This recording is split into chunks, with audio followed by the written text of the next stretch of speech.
Welcome to episode number 230 of the Marine Layer podcast. It's our mailbag episode. We're going to take and answer all of your guys' good questions. We're going to go down on the farm, highlight a couple of prospects, and close out the show with our Russell Wilson Umpire of the Week.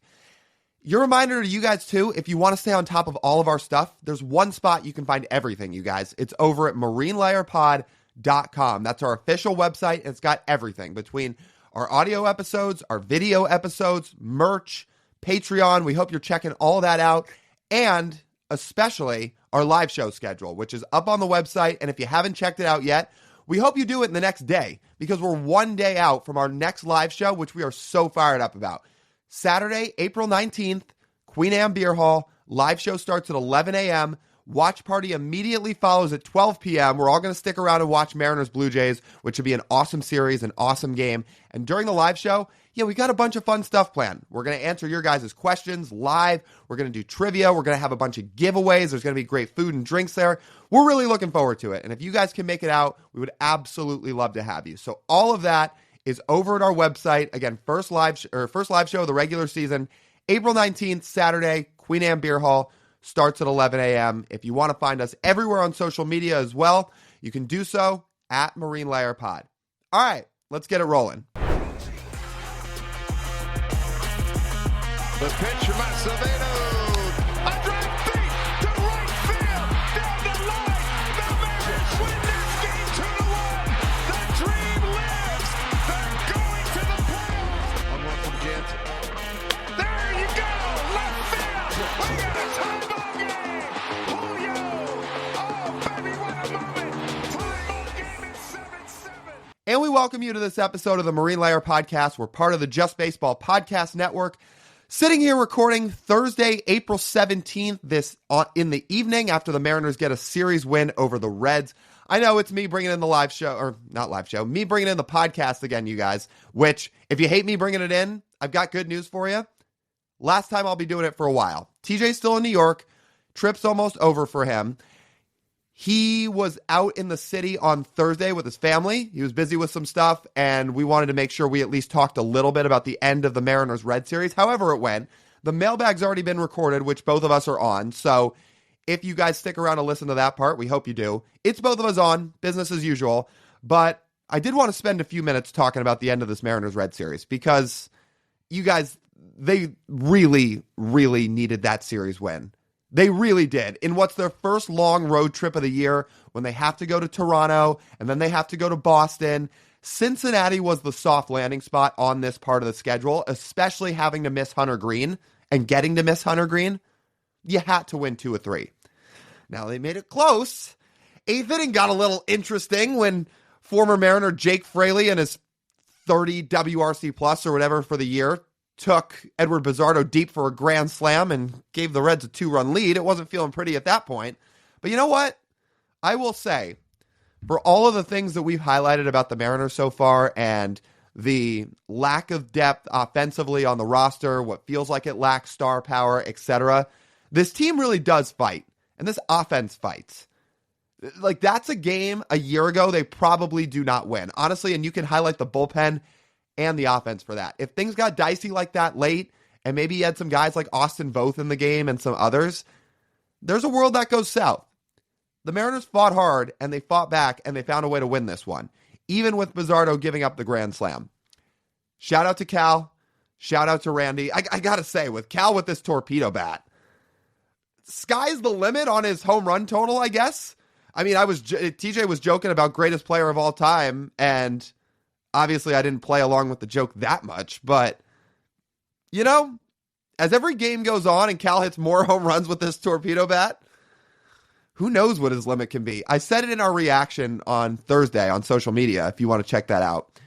I said Ellie De La Cruz had a 25-homer, 67 stolen base season a year ago. Is Cal about to hit 67 bombs and steal 25 bases?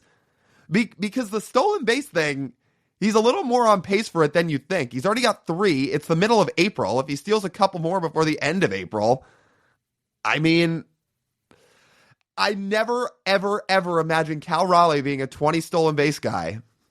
Maybe he's got it in him. Maybe he's worked on a couple things and jumps and things like that, to be ready to prove people wrong this year and just come out of nowhere with that, it would be the sneakiest 20 to 25 stolen bases you'll ever see. But yeah, Cal is on a tear right now. He's on a tear. Dylan Moore continues to be on a tear. Randy Arozarena, what do we always say?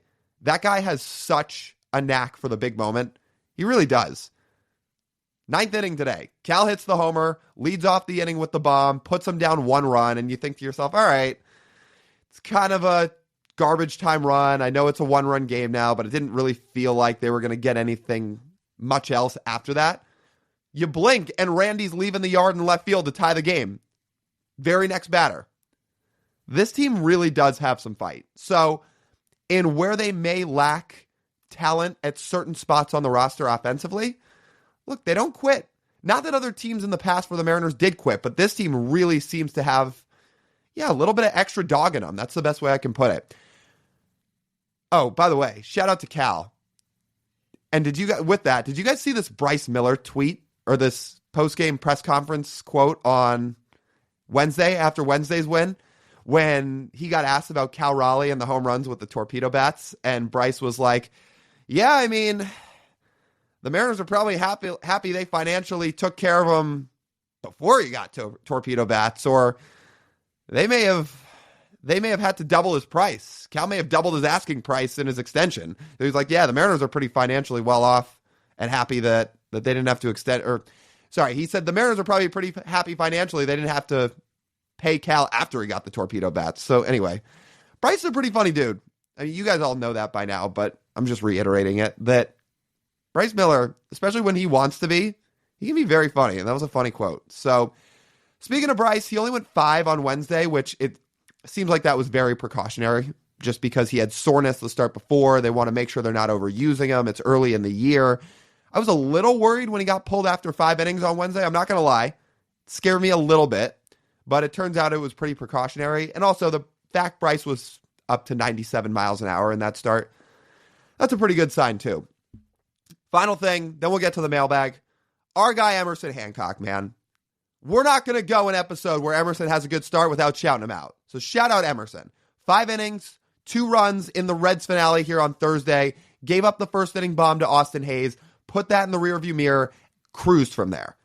Really, really good 5 innings.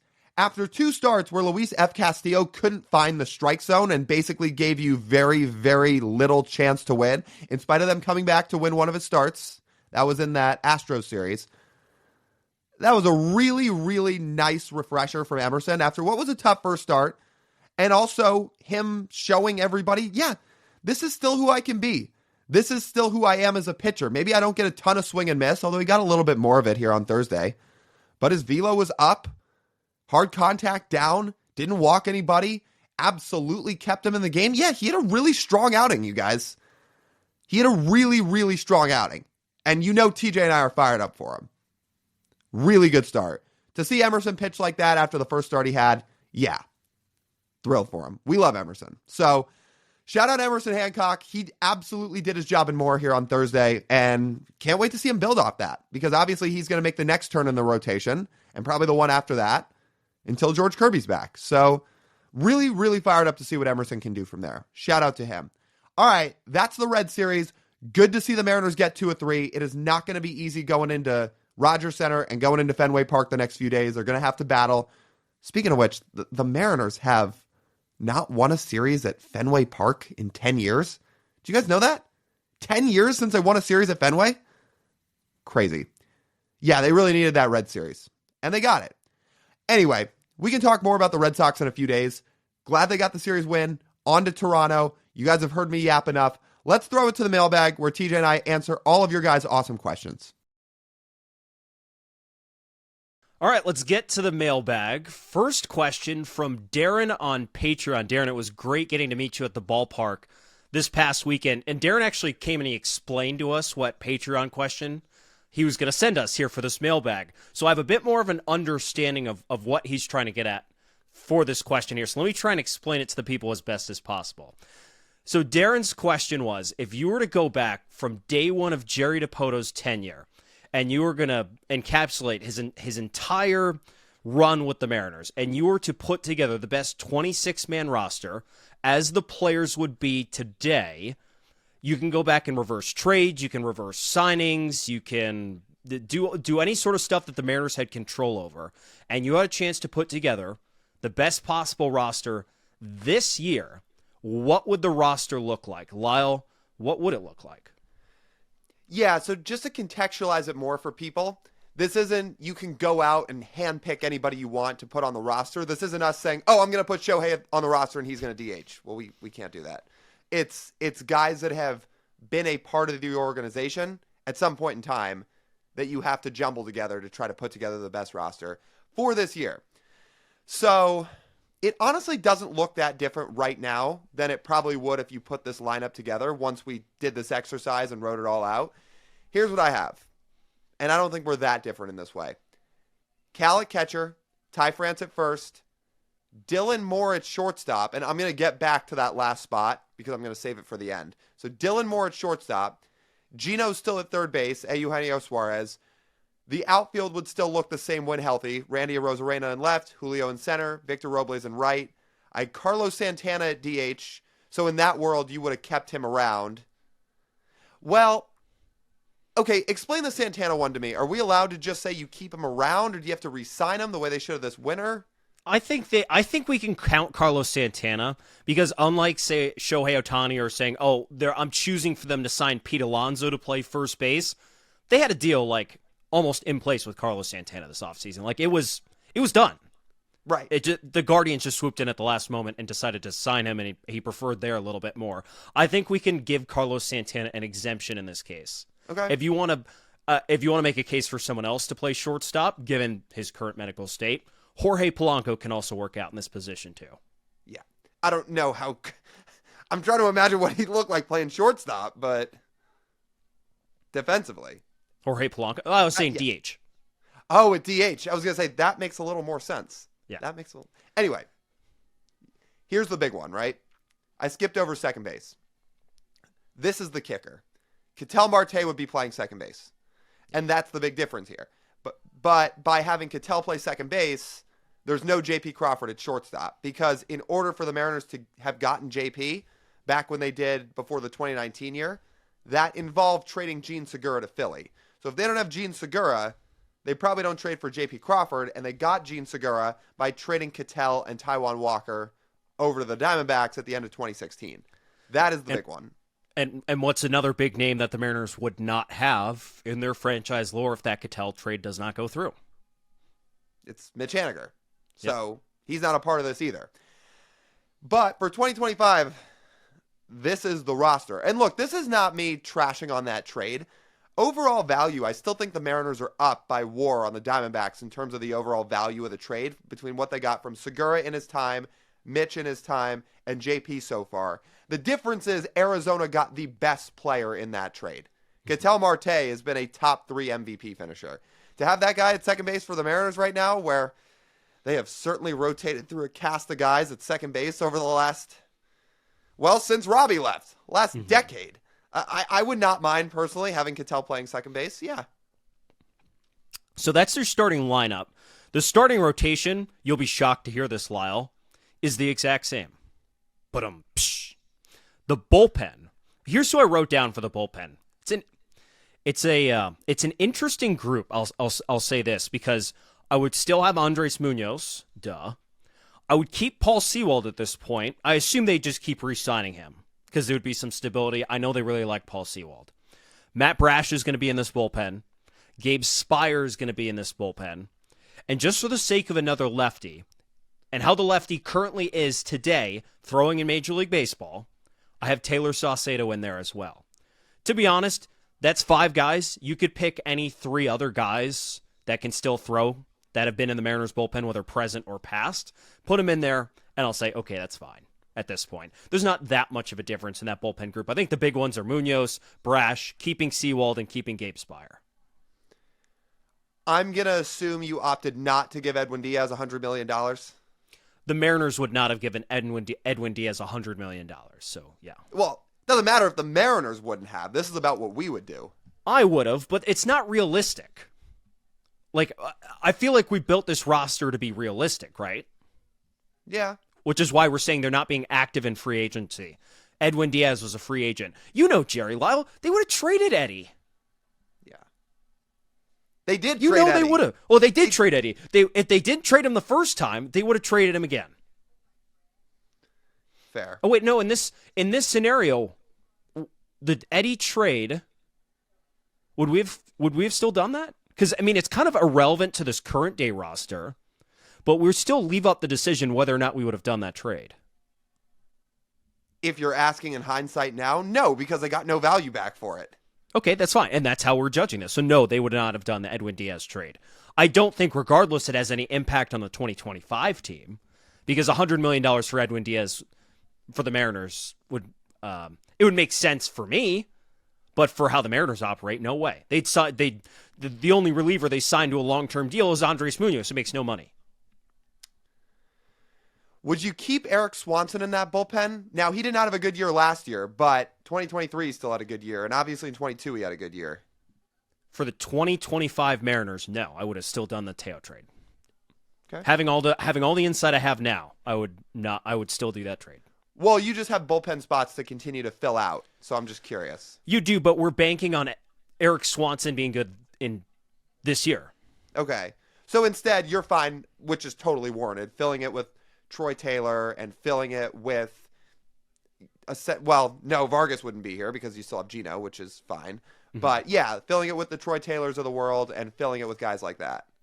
I would love the 2022 version of Eric Swanson. I think that would be an unbelievable fit in this bullpen. But the Teoscar Hernandez thing is another one I was sort of thinking about with DH. If we're being like realistic, he can't be on this roster because he wouldn't have signed.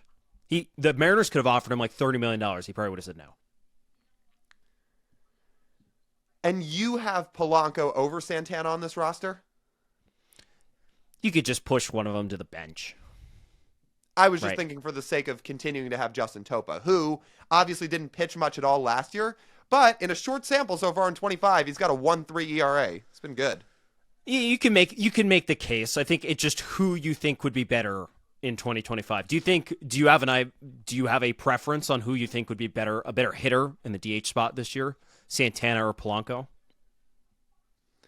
Obviously off early season results, you'd say Polanco, but they did want to sign Santana. Clearly that was in their plans, and he had a good year last year. And not that we don't like Jorge Polanco, we do. And obviously we're thrilled he's off to a good start. I'm just thinking about which combination works out better, especially if Topa's going to be healthy. I'm going to say with a healthy Justin Topa, and a lot of this rides on health, given that Victor Robles is in this lineup, I think I'll side with Carlos Santana, and you can keep Justin Topa. So we add Topa as the sixth member of this bullpen. Part of me loves that answer just because selfishly, you and I love Justin Topa. So. Yeah, we missed Justin Topa a lot. Yeah, he was the man. No, that's a pretty good roster, though. I mean, if this roster just has Ketel Marte, their ceiling of wins goes to what? 94, 95? 94, I'd say 90. Well, but what do you call their ceiling for win total this year? This team can win 90. Yeah, it can, but they don't look like they're going to win 90 right now. Like, I feel like we would have seen some ceiling already, no? I'm just thinking about a middle of the order that, again, piece it all together, especially if Victor Robles is still healthy hitting leadoff. Then you have Julio at 2. Or no, in this scenario, Robles may not be leading off. You'd have Ketel leading off. You'd have Julio at 2. You'd have Randy at 3. You'd have Cal at 4. You'd have Gino at 5. I mean, that lineup, that looks a lot different. So you're saying this entire lineup would be about 94 wins. I thought you were saying just Ketel, if you place Ketel on this team currently. Yeah, this lineup is more like 94 wins. And add Santana to that, too, because Santana's probably hitting 6. Okay. So if you just put Ketel on the current 2025 Mariners with all of their problems and injuries, but you put Ketel Marte on it, I'd say that's more like 90 wins. All right. I can buy but that. But I'd buy 94 wins with this current roster, which is good. I think it's good. Is it a good thing where you have a 10-year roster? You have a 10-year roster window with perfect health and unlimited trade decisions and hindsight decisions, and the best you can muster is like 94 wins?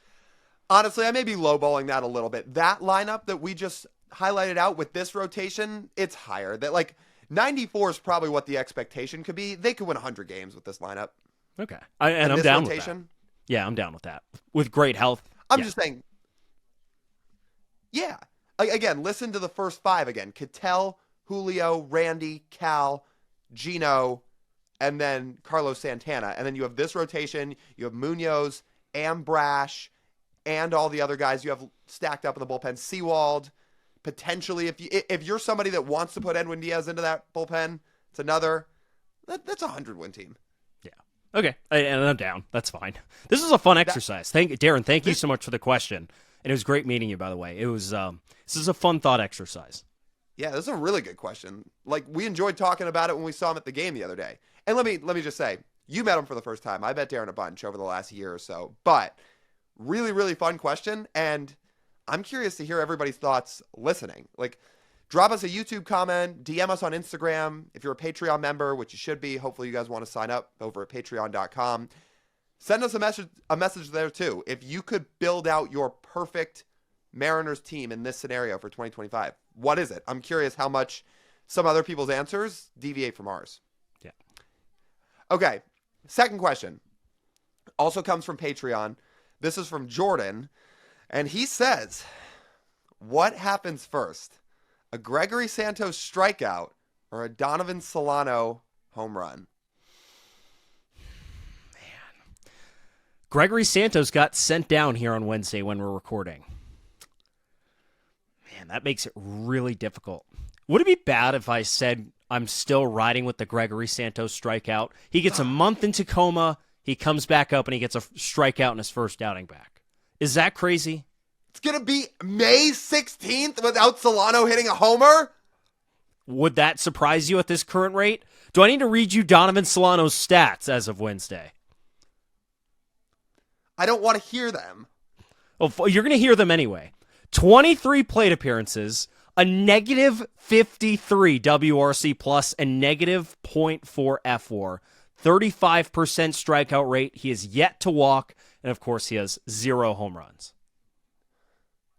Is there a way this could have been avoided? I don't know if there is. Like this whole first base current disaster. Is there any way they could have avoided that? Well, how's Pete Alonso doing? Fucking terrible. He has the second best OPS in baseball. 2-year deal with an opt-out, Tej. 2-year deal with an opt-out. If you want to compare and hear Gregory Santos' stats, 36 batters faced so far this season, 7 innings pitched, 8 walks, 0 strikeouts, negative .2 wins above replacement, and a 5.14 ERA. Yeah, it's tough. That being said, I would say most relievers, even with those numbers, have a strikeout somewhere. 1 strikeout in 36 batters. 1.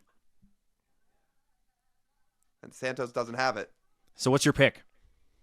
Solano. Again, Santos got sent down and is off the roster. All right, well, then I'm going to say it's a hot take that Gregory Santos still gets a strikeout before Solano hits one out. Solano's not a double-digit home run guy. He's not. It's not easy power. If he doesn't get a cheap one, he might get a cheap one by the time this episode comes out on Thursday. But if he doesn't, then, it's not the easiest thing in the world for Donnie, especially if he keeps hitting like this. Those plate appearances are not going to be coming all that often. He may not have easy power, but to ask him to hit one bomb by the 16th of May is not unreasonable. How many home runs did Tommy La Stella hit? Well, that shouldn't be who we're comping him to. And I know we're starting to get to that point, which is crazy. That there's legitimate comparisons at this point to Tommy La Stella in terms of the start he's gotten off to. But Donovan Solano was such an established player.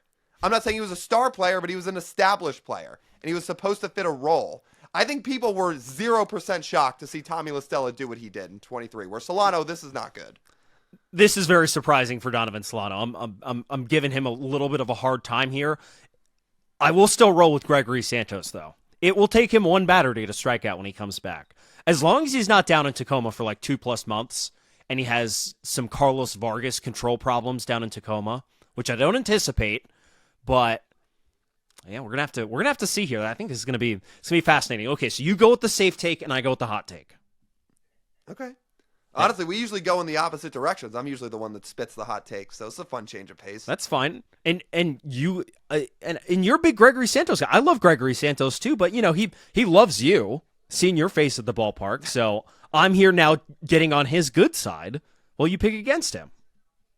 Well, again, he will not be pitching for the Seattle Mariners for at least the next 15 days. What a scenario. What a scenario this is that we have to talk about this. I mean, and Solano's been really cool too. So we're obviously we're rooting for nothing but the best for him and for the sake of the team's success.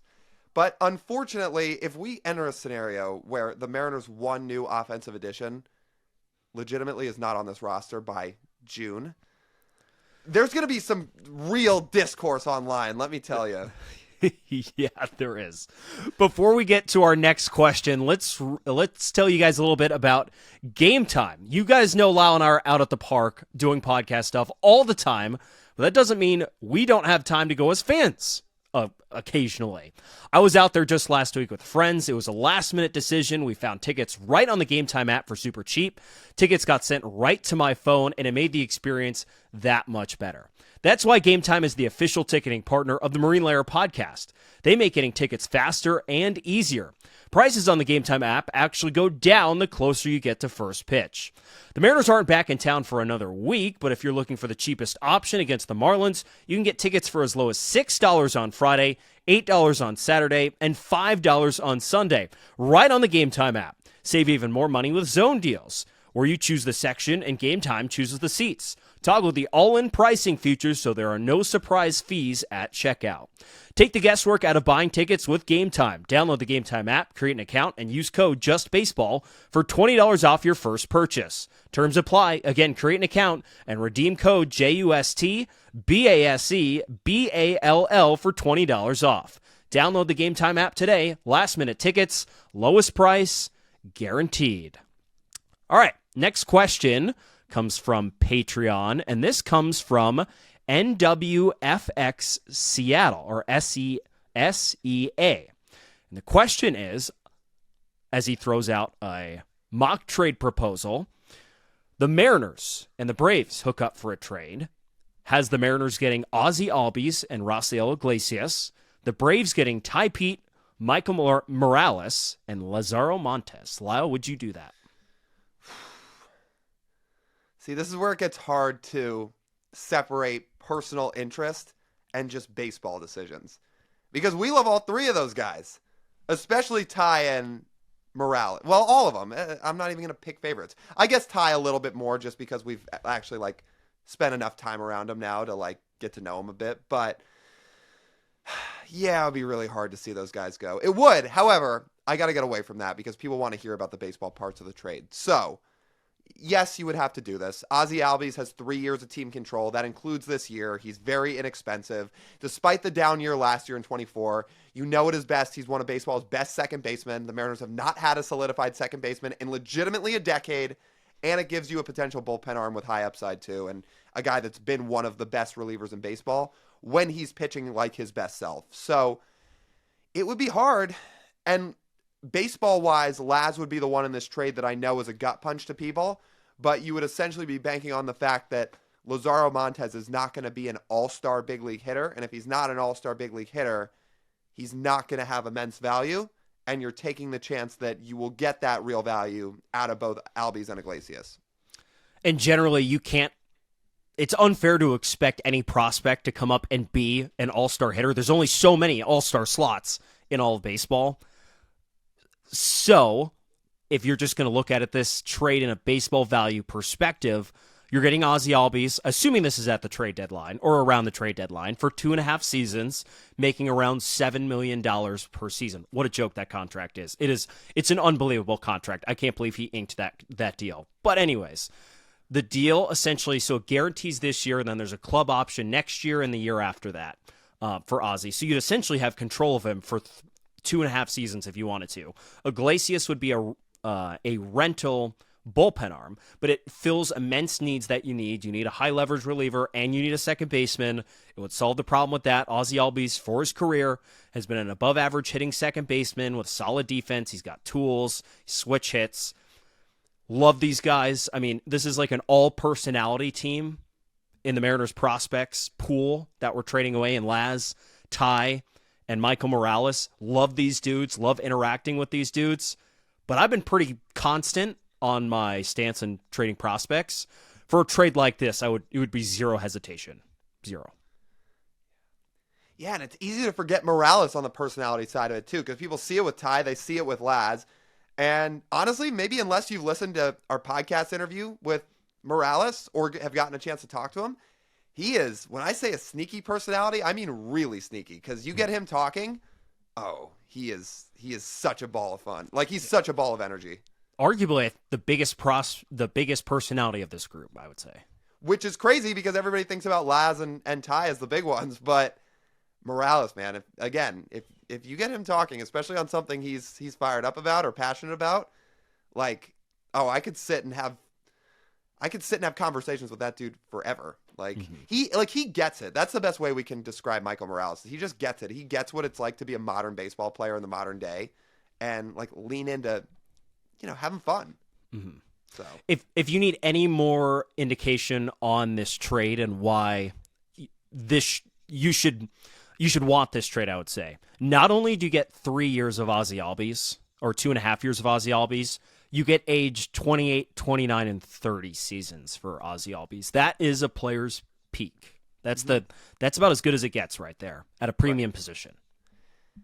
And you get them in a time where this rotation should still, for the most part, be inexpensive. It's in that window. It's in that window where you're still trying to capitalize here, and you get a premier second baseman to do it. Along with the fact that Raisel Iglesias may be getting up there in age, but last couple of years, guys, 2024, 1.95 ERA, whip of 0.73, 2.65 FIP. So he was awesome last year. And if you scroll back one more year to 23, 2.75 ERA, 3.26 FIP, 118 whip, so a little bit higher, but this has been a dominant bullpen arm each of the last 2 seasons.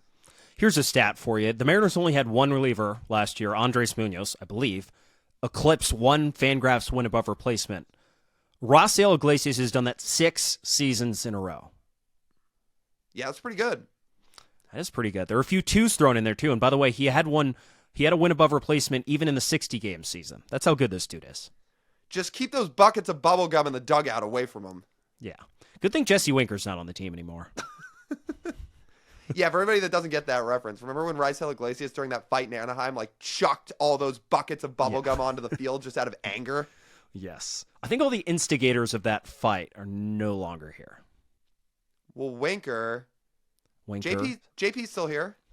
Kind of. Scott. I mean, Phil Nevin's gone. Yeah. For the most part. I think Andrew Wantz still on that team?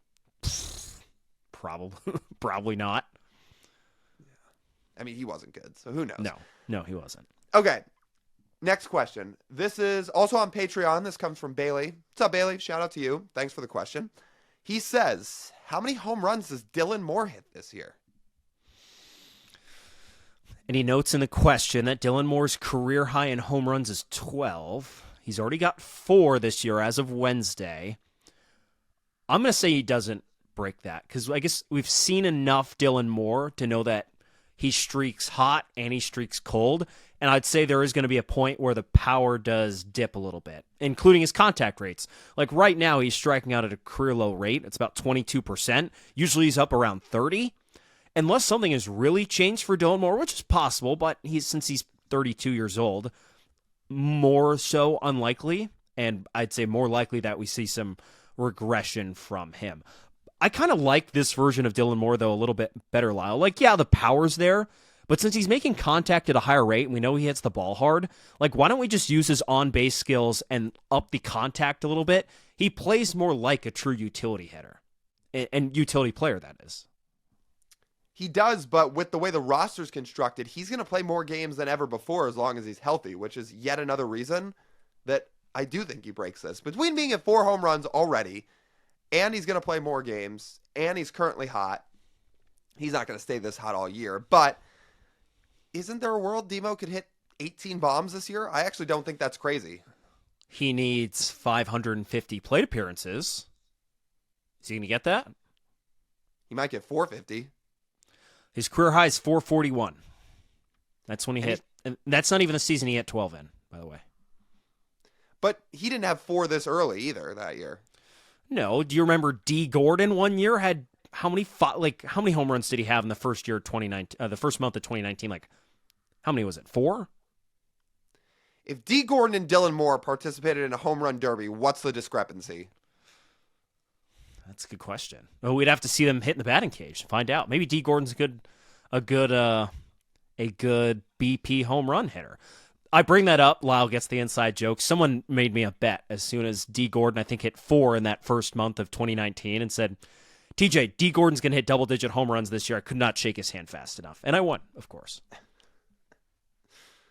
I think Dylan Moore can get to 15 to 8, somewhere between 15 and 20 bombs this year. So I'm going to say career high. All right. That's fine. That's totally fine. Next question on Patreon. This one comes from Wayne. Wayne, thank you so much for the question. The question is, what conditions would be needed to be what conditions would have to be created for Castillo to be traded? And I'll put the stipulation of traded this season. Okay. Yeah, that changes the answer, because if it's traded period, I think there's a real world he's gone by the time that no trade clause expires on January 1st of 26, especially if there's a chance this year in a world this year where Logan Evans gets real time in the rotation and he makes 10 to 12 big league starts this year, and the Mariners see enough from him where they say, yeah, we are more than happy to have him in the back end of our rotation moving forward for a guy that's a lot cheaper than Luis. Yeah, they'll trade Luis this winter when that no trade clause goes up. Mm-hmm. So, but that's too easy.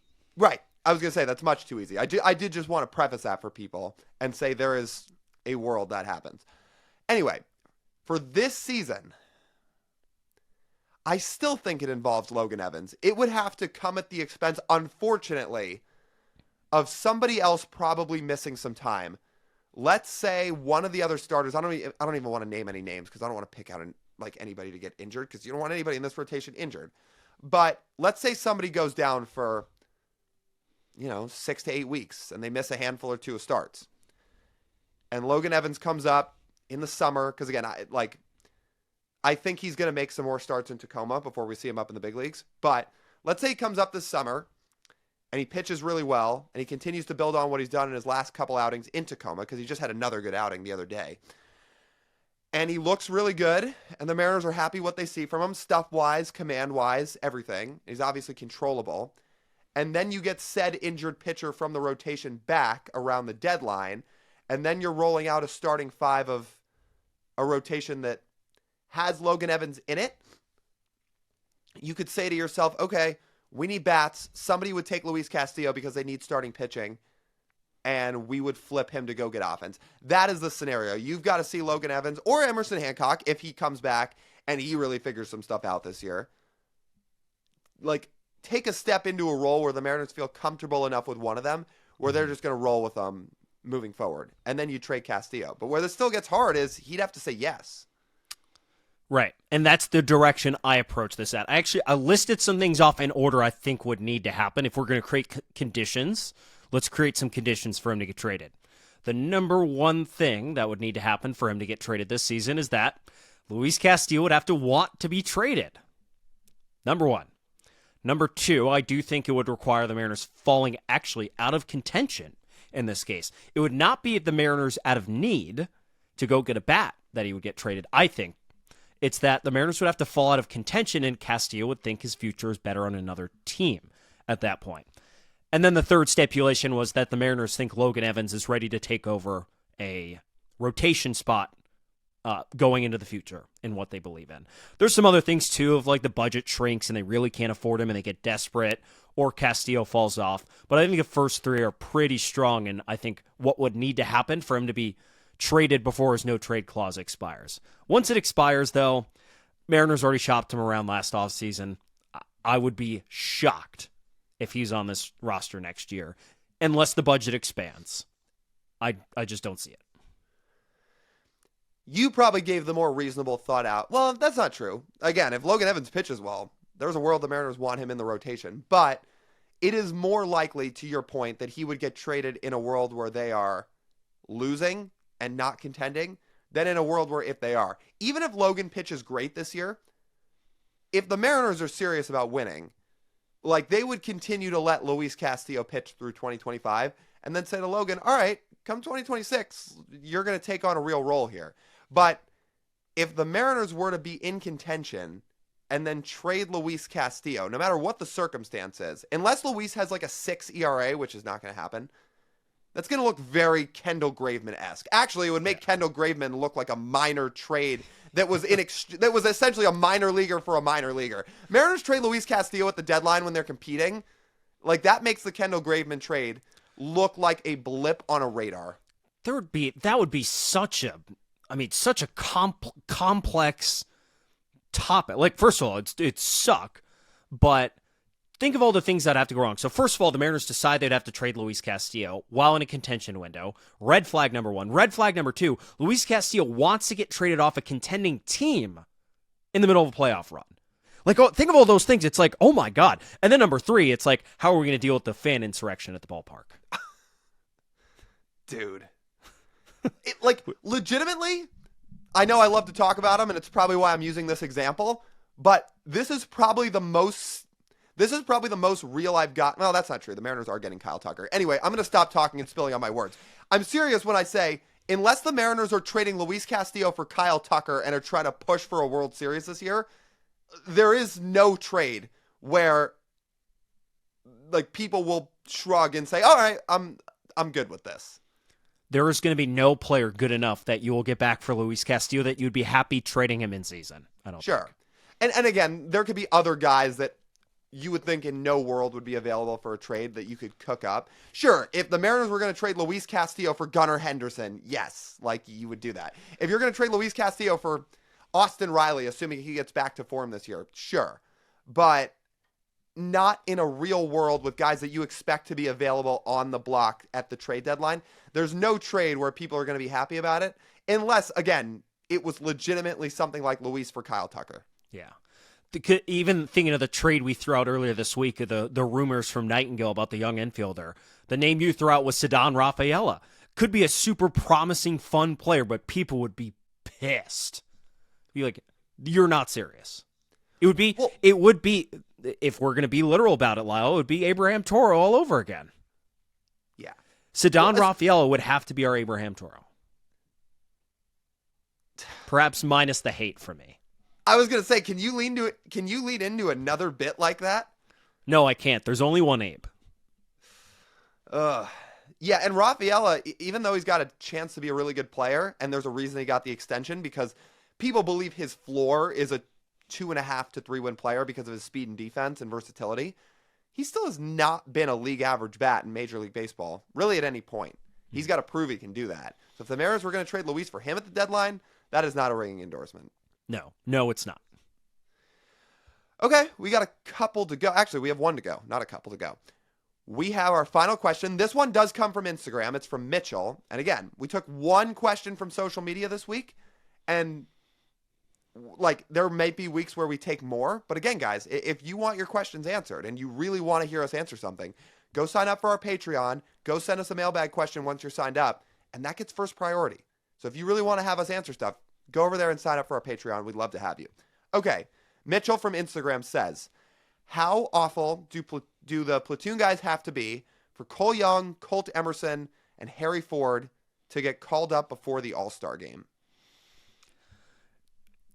What would your reaction be if I said the platoon players' performance would have nothing to do with it?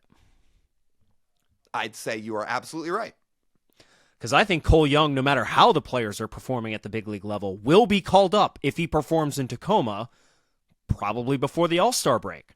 Colt Emerson will not be called up before the All-Star break, no matter how he plays or how the players on the Major League roster play. And I don't think Harry Ford will be promoted based on how guys on the big league roster play. He's the most likely, say Mitch Garver gets hurt or is just the worst hitter in Major League Baseball, then maybe you sell yourself on it. But Harry Ford's slugging 260 in Tacoma right now. There is no world in which you would even look at a struggling Mitch Garver and replace him with Harry Ford at this very moment. So I appreciate the question, Mitchell, but I just don't see a scenario where the players in the minors get promoted because the players at the big league level stink. I think you're absolutely right on Cole Young, and I think you're absolutely right on Harry Ford. I think you perfectly said it. Those are the scenarios where those two guys are getting up. I think we got to set some expectations for people about Colt Emerson, because this is far from the first question we've gotten about Colt in terms of what his timeline could be to Seattle and when you could see him in a big league uniform. I want to set people's expectations with this. I would set yourself up to believe Colt Emerson will not be wearing a Seattle Mariners uniform in 2025. That is the expectation I would set for yourself. Now, is there a world you could talk yourself into where the Mariners are really in it? Colt Emerson's had an unbelievable season throughout the minors where he's crushed it in high A. He got moved up to double A early. He's hitting .330 up in Arkansas. And the Mariners are looking at this and saying, could that be the one extra boost we need here in September and into the playoffs to really, really put this thing over the top if Colt Emerson does what we expect him to do? Sure, there is a world for that. There is a world. I would not say it's a likely world. So that's why I say to people, I understand the excitement. We're excited. You should be excited. Colt Emerson might be the highest regarded Mariners prospect they've had in a few years now since Julio. He is that. He has the chance to be a real star player. But I would temper your expectations to believe he will not be in the big leagues in 2025. If people can set those expectations for themselves, it's probably going to be a lot easier of a pill to swallow when you likely don't see him this year. And that is for the best interest of Colt Emerson's development. Yeah. The realistic expectation is probably 1 year after Cole Young, I would say. That's probably a realistic expectation for him. Well, I would say after April 15th of 2026. Yeah, right. Yes, I would say probably at least a year from now. That's a good answer. Well, there's a reason I use that date. Yeah. What, am I missing something? Did that go over my head? I think so. Well, yesterday was April 15th. What happens a couple weeks into the season with prospects? Oh, well, they get added an extra service year. It will be after April 15th of 2026. Well, there we go. And of course, unless he wins Rookie of the Year. Which, if he comes up on May 1st, he still could. Yeah. That's not out of the year. That's not that's not some crazy thing for Colt Emerson. But I would say he needs at least 1 year. Yeah, from this moment right now, to come up and be a big leaguer at this point. Let him hit. Let him go get some minor league at bats. Let him stay healthy for a full season, for crying out loud. And then we'll worry about him at the big league level. I think that's very fair and reasonable. Yeah, that's the other thing too, guys, with Colt is he missed a lot of time last year with injuries. So he hasn't played that many minor league games, and he was a young high school prospect, and he's still only in high A right now. He's killing it in high A, but he's only in high A. So, sure, I'll say it one more time. There is a world, a small percentage world, where you could see Colt in the big leagues at the end of the year. I would say it's unlikely. Well, great mailbag, guys. Appreciate the questions. Again, now we're doing mailbags every single Friday here on this podcast. Appreciate it. If you want priority, like Lyle said, go sign up for our Patreon, but we'll also be soliciting from Instagram, from YouTube, from Twitter, from all of our social platforms. We're trying to get you guys involved every single week. There's so much to talk about with this team, and we appreciate you guys bringing these ideas to us. Yeah. Go ahead. Well, I was going to say it's cool that not only do people want to ask about the big leaguers, but I think it's cool fans are as tuned in on the prospects and as minor leaguers as Mariners fans and honestly fans in baseball really ever have been. So it's a pretty cool dynamic that they have, that we can answer questions all across the farm, which is really fun. Before we get to a little bit more on the farm, though, let's take a pause here. We're going to talk to you guys about our friends over at Pagach's Pub 85. If you guys want a spot to go watch Mariners games and hang out with your friends and have some great food, you can head over there. It's an awesome spot to hang out. There's space. There's pool and darts, and there's good music if you want to watch sporting events. Honestly, that's probably the biggest thing we can sell you on, guys. We know most of your sports fans. You're listening to this podcast. You're probably baseball fans. There's 20 TVs in that place. So if you want to pick a spot to go watch the Mariners or watch some baseball with your friends, head over there. And if you go during happy hour, drinks are $3 and $4, all from 2 to 6 p.m. Monday through Friday. Those are long happy hours, and they're good deals. 2 to 6 p.m. Monday through Friday. Drinks are $3 and $4. All of that is over at Pagacci's Pub 85 in Kirkland. All right, let's go down on the farm. Lyle, who is your standout Mariners prospect of the week? I went with a unique name and probably not a household name, but he's off to a red-hot start, so I wanted to highlight him. Guy by the name of Ricardo Cova. So he has just made his way into affiliated ball as of the last... Well, he got a little bit of time last year. He played about 30 games in Modesto last year, and he's back in Modesto to start the year. Young, 20 years old, international guy, but man, is he off to a hot start to begin the year. In 10 games, he is hitting .348, 977 OPS. He has a 160 WRC plus and 7 extra base hits. So a guy that's kind of flown under the radar and is not a blue chip Mariners prospect as we currently speak. But when guys play well in the minors and they have big weeks, we want to highlight it. So shout out Ricardo Cova. And shout out our guy Luis, who we met down in Peoria, Luis Sanchez, who is very familiar, will roam the backfields down at a lot of complexes at spring training. He tipped us off, was like, hey guys, like pay attention to this dude. He's pretty good, and he's off to a good start this year. We love to see that. Shout out to you, Luis, too. I'm going to go with a little bit more of a well-known name, Lyle. I think you've heard of this guy before, Lazaro Montes. Yeah, you want to guess what Laz is doing this year? He's only off to 1,200 OPS, 3 home runs. He's walked more than he's struck out. This dude is, he's hitting pretty well at Everett. Remember that lull he had in Everett last year? Well, he got off to a slow start and he was striking out a lot. I'd say he's put that behind him. I could say so. Here, get this. Lazaro Montes in Everett since August 1st of last year has a 193 WRC plus, a 1,100 OPS, a 20% walk rate, and only a 24% strikeout rate. That's pretty good. I'd still love to see that strikeout rate climb down a little bit, because if that's what it's at in high A, I do wonder what it's going to look like when he gets to double A and the pitching takes the big step forward, because that's the biggest jump you make in the minors, right, is high A to double A. So I would still love to see the strikeouts come down a bit, but everything else, man, how could you not be fired up for Laz? Yeah. And you'd think going to double A2, pitchers throw more strikes. So he's not going to walk 20% of the time. Guys are going to throw more pitches in the strike zone, and he's got to hit it. But in terms of Everett, he keeps this up. As you told me pre-recording, he's not staying in Everett much longer. I don't think a lot of those guys are going to be in Everett much longer. Well, I shouldn't say all of them, but Colt, Laz, and if he puts the slow start behind him, Michael Arroyo, you will probably see those guys in Double A pretty soon. Yeah. But then guys like Johnny will be up, we assume, at the end of the year in Everett once he gets healthy. Well, Johnny's way ahead of schedule on his rehab. Yeah. Johnny may be ready to go by like end of May, they said? I would still guess Johnny plays the rest of the season in Everett, though, given that he hasn't played at Everett before. Oh, you mean play in Everett? I thought you meant get back on the field.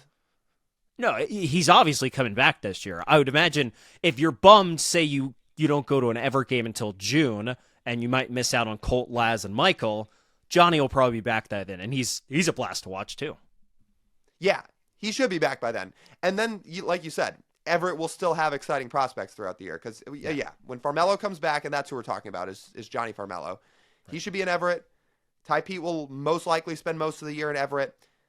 I would assume, if Felnine Celestine keeps playing well, look, he'll spend his due time in Modesto, but he may see some time in Everett this year, the way Colt did at the end of last year, or you may see Felnine up in Everett toward the end of the summer. So, Everett's going to have guys come through that system this year and come through that team. So it's going to be pretty cool. And we didn't even mention the pitchers. Oh, yeah. It's tough to say how long Durangelo is going to be there. It's all about what he does with the left hand pitching-wise and how long the Mariners want to keep letting him develop from that side.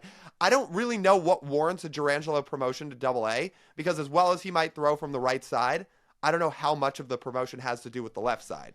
So you would assume he won't be there that long because he's an SEC college arm who had a lot of success and is pretty polished. But yeah, I don't I don't think he'll be there that long, but he may not go up at the same time as Colt and Laz. Yeah. All right, let's close out this show, Lyle, with our Russell Wilson Umpire of the Week. Let me tell you, it is not often, as we say on here, that we promote umpires positively on this segment. But I need to tip my hypothetical cap that I am not wearing right now. If you're watching on YouTube, you'll see that. Mark Rippiger. Rippinger? Ripperger. I think it's Rippiger. Oh, perfect. Thank you, Lyle. You're better at pronunciations than I am anyway. He called the second ever perfect game last week in a Royals-Twins game. The first one was Pat Hoberg in the World Series in 2022, where he called a perfect game behind the plate between the Astros and the Phillies. But Rippiger, did I say that right? Mm-hmm. Yeah, good. Had the second one this past week, so that's awesome. And he's getting a shout-out here on our Russell Wilson Umpire of the Week. And he's the first, Lyle, to do it while not betting on games. Man, so we're giving this award to somebody who threw a great moonball this week. We're highlighting the positive traits of Russ here on this segment. It's not about can't see over the middle and is insufferable and all those things. It's like, no, like these are the positive Russ traits we're highlighting this week. Moonballs and resiliency and health and a Super Bowl. Wow. Shout out Mark Rippiger. Like, perfect games. Like, look, umpires suck, and we'll continue to say that every week on this show for the most part. But when an umpire calls a perfect game, like, tip your cap. It's noteworthy. It's really hard to do. So, yeah, given there have been two ever. Challenge system. Yeah. Well, it's coming soon. It is coming soon. That is really cool, though. Again, like, I mean, that is more rare than pitchers throwing a perfect game. Now, there isn't enough data to know how many perfect games have been called in the history of umpires because we haven't had the umpire scorecards for that long. But, yeah, really impressive. So, we need more of them. Yeah. At Angel Hernandez, at CB Buckner, at Laz Diaz, at whoever else. Do you see Hunter Wendelstedt? Remember the dude who threw Aaron Boone out of the game last year early? Yes. You see he got hit in the head with a line drive this week? Oh, I think I did see that. Yeah, that's tough. Yeah, well, it's tough out there. Got to keep your eyes on a swivel. Yeah, you do. All right, well, that's our Russell Wilson Umpire of the Week, and that just about wraps up this edition of the Marine Layer Podcast. You guys know, if you want to stay on top of all of our stuff, it's all in one spot over at marinelayerpod.com, whether you want merch, we hope you do, you want to sign up for our Patreon, you want to listen to our episodes, you want to watch on YouTube. If you're watching, please hit subscribe.